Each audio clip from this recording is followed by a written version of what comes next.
Fallen Sunstar has been added to Destiny 2 in Season of Plunder, and together with Arc 3.0 in the Warlock class, we can create a Guardian with near unlimited abilities. That means grenades, rifts, arc buddies, and electrified melee attacks fairly constantly. Pair that up with arc weapons, you're going to be frying everything in your path. But today I'm going to walk through this devastating build for Warlocks, look at the Arc 3.0 setup, the exotic armor, weapons and mods, so you too can run around the solar system as an electrifying Warlock, spamming abilities at all enemies who dare to get in your way.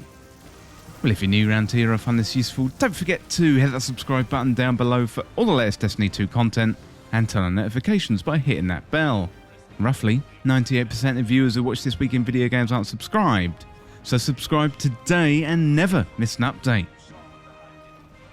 Well, without any further delay, let's dive into the Warlock Arc 3.0 build. So first of all, we've got the Arc 3.0 setup. So for the super, I'm using Storm Trance. For the grenade, I'm using Arc Bolt Grenade. For the melee, I'm using Chain Lightning, and my class ability is a Healing Rift. For my aspects, I'm using Arc Soul, so casting your Rift to create an Arc Soul that fires at targets in front of you. Allies can pass through your Rift to get an Arc Soul, and your Rift charges faster when allies are near.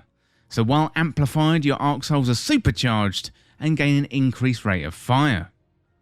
Well, then we've got Electrostatic Mines, so defeating targets with arc abilities or defeating jolted or blinded targets creates an ionic trace, and creating ionic traces makes you amplified. Well, then we got the Fragments, so Spark of Shock. Your Arc Grenade jolts targets. We've got Spark of Focus.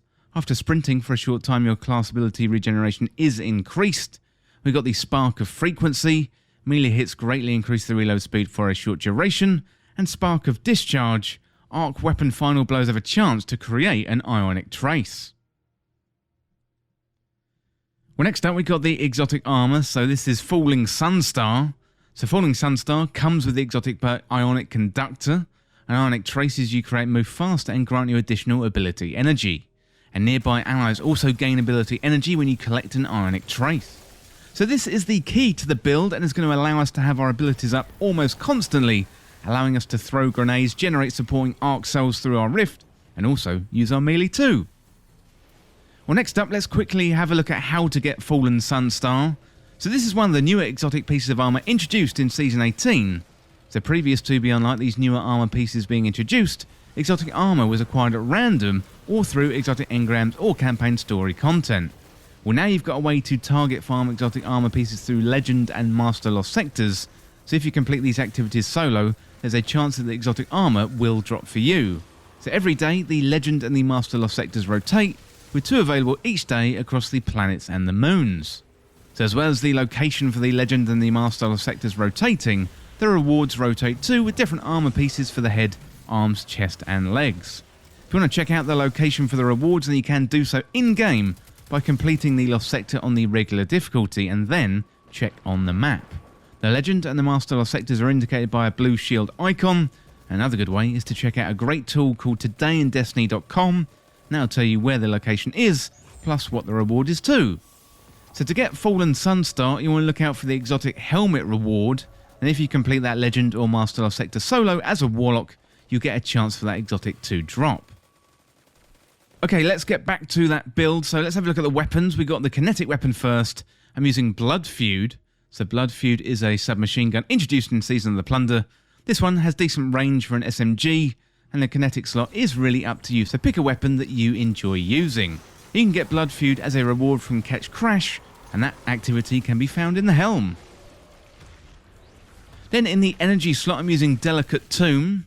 This one is an exotic energy fusion rifle that deals arc damage. So looking at the perks, you've got Traitor's Vessel, fires a wide horizontal spread with a shot from the hip, and final blows of the weapon have a chance to generate ionic traces. Powerful foes and opposing guardians always generate ionic traces. Then we've got Tempest Cascade, so collecting an ionic trace overcharges the weapon's next shot, jolting targets on hit. So this one is going to work really well with the Arc 3.0 build, given it generates ionic traces and restores our ability energy. In the power slot, I'm using Sail Spy Pitch Glass. This one is another arc weapon. It's going to be great with this build. It's another seasonal weapon from Season of Plunder, but if you have another arc power weapon you like using, then feel free to use that one. The important thing here in the build is to use arc weapons. Okay, so next up, let's have a look at the mods. So first of all, Elemental Ordnance. Defeating a combatant with a grenade spawns an elemental well that matches your subclass energy type. I'm using Bountiful Well, so elemental well mods that cause you to spawn elemental wells can now stack, spawning additional wells for each additional copy of the mod you have equipped. So I'm using a couple of copies of Elemental Ordnance, so when I throw a grenade and kill enemies, I'm going to generate loads of wells.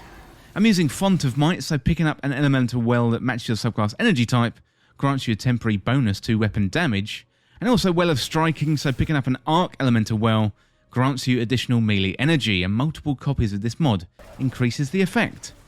I'm using Outreach, so reduces the melee cooldown when using your class ability, and Distribution, so reduces all ability cooldowns when you use your class ability near targets.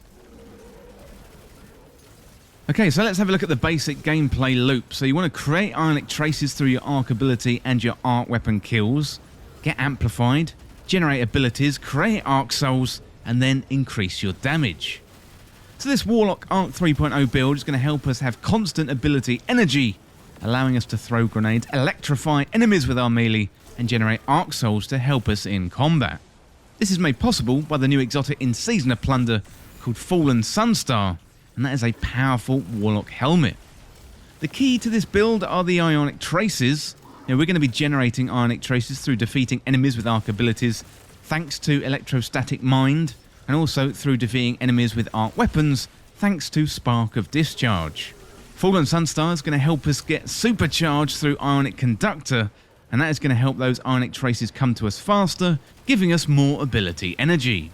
So when we collect ionic traces, we're also going to get amplified. This is a new Arc 3.0 keyword, so an amplified Guardian is faster, both in terms of movement speed and in terms of weapon handling, more agile and able to perform long slides that can function as a devastating setup for some of the attacks that follow. So given we're going to have the abilities up a lot of the time, you're going to want to be placing down rifts, creating arc souls to help out in battle. So keep dropping rifts and you're going to be able to create multiple arc souls, which are going to be able to help clean up rooms of smaller enemies and apply constant damage to yellow bars and also bosses. So as we have our abilities up all the time, we can throw grenades, it's going to kill enemies, and also create arc elemental wells, which in turn are going to help us top up our abilities even more. Plus we're going to charge up our damage output through the elemental well mods. Well, let me know in the comments what you think of the build, and let me know if you've got any improvements. Well, that is it for this guide for this unlimited abilities Warlock Arc 3.0 build in Destiny 2. And as always, thank you so much for watching or listening. For more Destiny 2 content like this, hit that subscribe button down below and subscribe to This Week in Video Games. Or you can check me out on Twitter at TWIVG Podcast. If you enjoyed this video, found it useful, liking and sharing the video would really help me out. Otherwise, check out the other videos on the channel. Well, thanks again. I'll see you soon.